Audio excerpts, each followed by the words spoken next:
when Ross Perot ran, he was running for 10 months. He was on mainstream media 34 times interviews. And you remember him. He was on, it seemed like he was on Larry King every week. Of course.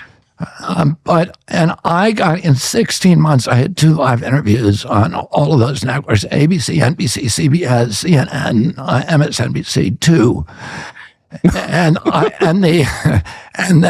They're just basically mouthpieces now for the DNC. And there was this obligatory litany of defamations and pejoratives that were used to describe me anytime my name was mentioned, that I was not a crackpot. It's like a supervillain. So, and I'm not complaining because that's just, I knew what I was getting into. But anyway, the idea that, I had these meetings with President Trump, and they were partly because of you. You were the one who, Callie Means called me about, I'd say 3 hours after President Trump was shot. Callie Means called, although it doesn't seem possible because, but I think it was only 3 hours after his shooting. And it was Saturday night. Yeah, Saturday night. And Callie Means said to me, he told me, Callie had been advising me for a long time and my campaign. He told me that night, I've also been, I've been advising President Trump, which delighted me because I thought, oh my gosh, there's another candidate beside me that is listening to the truth. And he said that there was interest in the Trump campaign by the president of including me. And then he talked about vice president, which I wasn't interested in. But he said, would you be interested in talking with with President Trump? And I said, I don't think so. And part of this was I just thought it was a non-starter with Cheryl. And I called Cheryl up, and she said to me, you should hear them out. And I immediately called Callie. I texted Callie back and said, I'm interested. And then I got a text from you. And you and I have each other's cell phones. And you had an unknown cell phone number, which you had linked me into, which was President Trump's number. And you said, he's waiting for your call. And so I called him that night. I had a great conversation with him. And then he asked, we decided to talk. And I met him the next day. He was at that point at Bedminster, which is his golf course and home in New Jersey. And he'd driven there from Butler, where he had been shot. And then I went to, and so I flew out to Minneapolis the next day.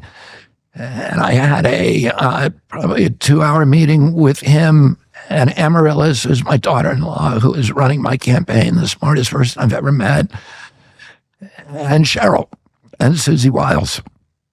And it was a really interesting meeting because he was so open about first of all, not liking the neocons. Yeah. And, I never imagined that because for me, he was the guy who brought John Bolton and Mike Pompeo into office. And, but he was really disillusioned with them, to say the least, And then, he was deeply interested and well-informed, as he is on any, as much as he is on any subject, about what's happening to our kids, chronic disease. And then he was absolutely adamant about stopping the censorship and making sure that we had free speech. And so we talked a little then and didn't really come to any, talked about the possibility of working together. After that, but then we put it on hold. They wanted me to do something at the convention. I said, no, I'm not going to do that. And we still, at that point, there was still a chance that I could get into the debate. that chance was diminishing. And because I was not allowed on any media, and because, my only chance of winning the election, I believe I would have won if I had gotten on the debate stage. But my only chance was to get on the debate stage. And that possibility was vanishing. And so I was looking at kind of my options. I then contacted Harris's campaign because I thought I should talk to them and see if they're interested in any of these issues, which I suspected they were not, because Kamala was still an empty slate. Kamala, excuse me, was an empty slate. So, she's pronounced it both ways herself, so it's okay.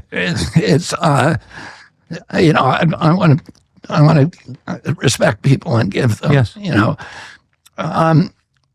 So I reached out to her, and I reached out through a number of people, including some relatives of mine who are very, very close to her personally and to the Democratic Party, and they just said, that's a non-starter. There's no way in the world that she's going to talk to you. And they said, we can get you a meeting with a low-level campaign official.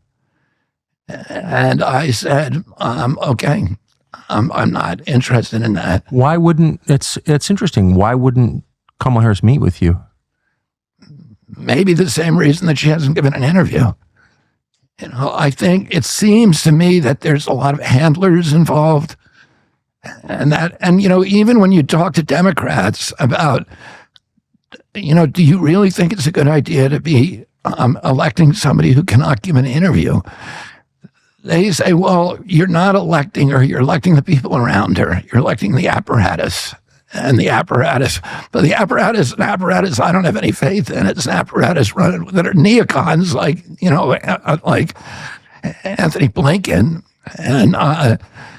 and who are, running us right up into World War III.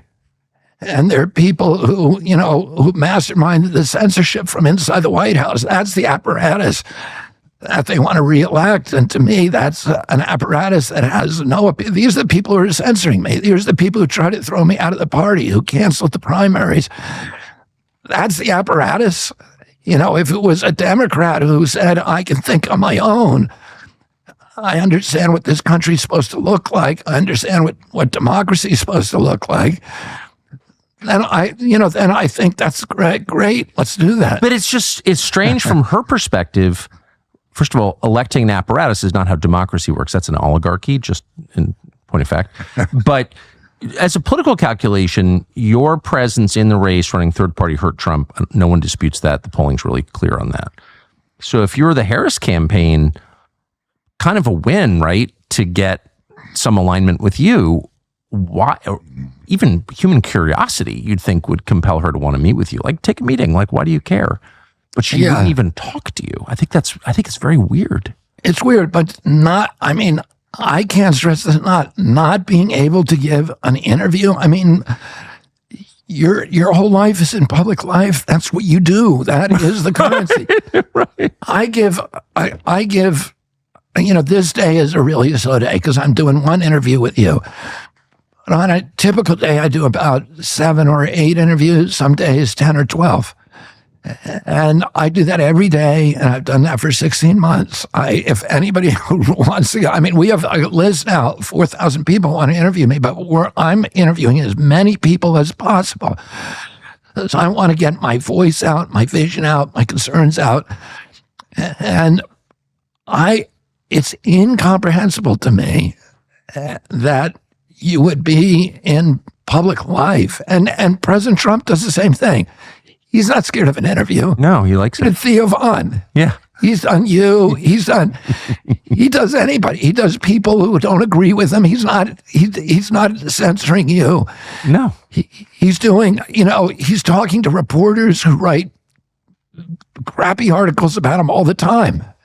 From New York Magazine. Maggie Haberman at the New York Times. Maggie Haberman has never written a nice word about Donald Trump, and he talks to her how often? A lot. Yeah, a lot. Yeah. So, my Uncle Teddy, who was, exactly opposite of Ronald Reagan ideologically. And he ran against Carter. Yeah. That he did. And Carter and he had an antipathy toward each other that was almost, like nothing I'd ever seen. Teddy didn't hate people, but he really, I would say, loathed Carter. He had complete disdain for him. And he liked Reagan. And because I was more ideologically aligned at that point, I'd say to him, why do you like Reagan? And he said, because even though I don't agree with anything he said, he was able to invigorate our country. He was able to inspire people. He got people excited about his vision and proud to be Americans. And that is one of the functions of a president. It's to explain to us why we should be proud of each other and why we're part of a community and why our country is great and what our future is going to look like and get us and inspire all of us with that vision. And that is what a real leader does.